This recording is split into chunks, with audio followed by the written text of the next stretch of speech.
Hi, my name is Mads. Let me show you how easy it is to get two outputs out of your UE160 camera utilizing the UHD crop function and use it inside the Video Mixer plugin for Media Production Suite. So now I have enabled the UHD crop function in my UE160 and I'm bringing out the full out of SDI and the cropped out of NDI. And as you can see here in Media Production Suite, I'm getting input 1 in my video mixer here and input 2 in my video mixer here. So the only thing I need to do is to create two different scenes, one with input 1 for a total and one with input 2 for a close-up. And after I've done my AI keying, of course, so I'll go out of the image, press set, click this, input 2, click that, and now we can go back to the multi-view and try our new backgrounds. So let's see how it looks. Here's the total.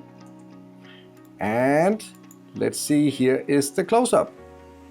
So this is how you can use the UHD crop function to get two inputs into the Video Mixer plugin for Media Production Suite. If you have any questions, please don't hesitate to put them in the comments below. Thank you for watching.